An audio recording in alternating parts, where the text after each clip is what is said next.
I was on the phone yesterday with two different members of our shul, and each one gave me a beautiful quote. I want to share it with you. The first one told me that one of his favorite quotes is that the meaning of life is to find your passion, and the purpose of life is to give it away. The second person told me that his father always told him that life is you have to learn, earn, and return.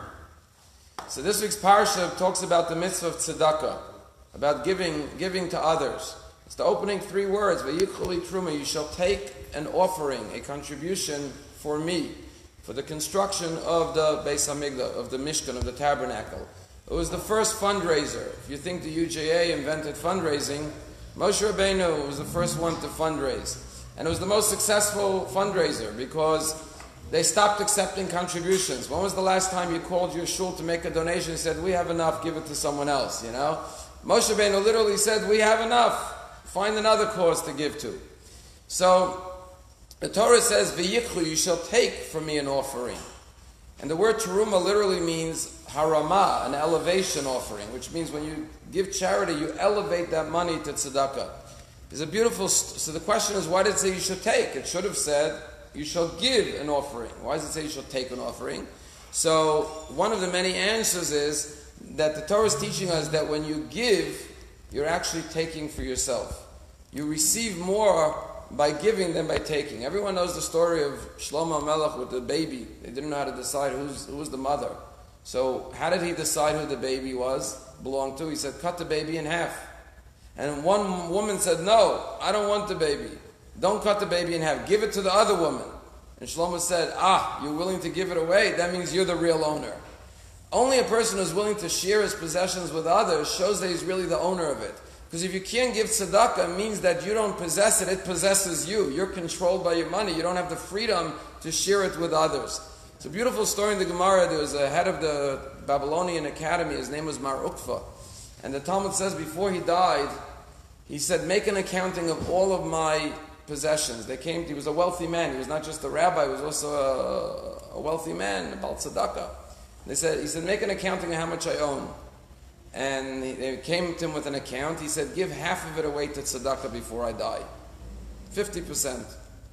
And then a while later, the Gemara says, he says, you know what? I'm going on such a long journey now to the next world for eternity. I need more money for the journey. Give more than 50%. And the message Baruch was saying is that the only money we take with us is the money we gave to tzedakah. In the next world, we can't benefit from any of our material possessions. The only delight and pleasure that our neshama has in the next world, enjoyment, is from the money that we shared with other people for tzedakah, for good causes, for charity. And that's the message of V'yichuli Terumah. When you give something away, don't feel like you're giving it away. Realize you're getting much more in return by giving than by keeping it for yourself. As the Talmud famously says, Yosem imasha balabayis osem ha'ani osem balabayis, which means more than the master of the house does what the poor man gives to the poor man gives to the master of the house. You think you're the master of the house, you're feeding the poor man, you're giving, he's the taker, you're the giver. It's actually the reverse. The poor man is the giver, you're the receiver, you're getting the opportunity to do chesed, to do kindness, to give to others. Conclude with a beautiful story of Zusha of Anapol. He was a great Hasidic master, a poor man, he didn't have much, but his daughter was getting married. And he was making a wedding, and his wife bought material, went to a tailor to make a wedding dress for his daughter. A few weeks later, she told her husband, I'm going today to pick up the dress for my daughter, for our daughter's wedding.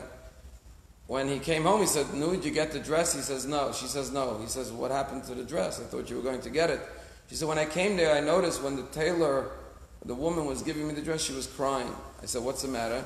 She said, my daughter's getting married, and I'm so poor that I can't afford to make a dress for my daughter. When I see this beautiful dress that your daughter's going to be wearing, I think about my daughter. So Rabbi Zusha's wife says, I decided then and there to give her the dress. I said, you take this dress for your daughter. And Rabbi Zusha said, that's wonderful, but tell me, did you pay her for making the dress for you? And she said, what do you mean pay her? I gave her the whole dress. And Rabbi Zusha says, one has nothing to do with the other. That's very nice you gave her the dress, but you still hired her to make a dress. Go back and pay her for giving you the dress, for making a dress for you. That's extreme kindness, extreme chesed. And whenever we have blessings in our lives, our president, Michael Scharf, his son Andrew married a girl from Vienna, and his name is Mr. Schlaf. And it was a beautiful wedding. I went to the wedding. And this man is an extremely wealthy man, and was probably a billionaire. And when he married off his daughter, which was a real beautiful wedding, something really special, at the end of the wedding, they came from Israel, an organization with an album of 100 couples. Because at the same time that he made his wedding, he sponsored 100 weddings in Israel for poor couples. And they presented him with an album of 100 couples that he paid for their weddings in Israel. And it was so touching, and I'll never forget it. You know, you have a blessing in your life. Don't just celebrate yourself. Share your blessing, share your joy, share your celebration, and include others. And when you give to others, you actually receive more in return.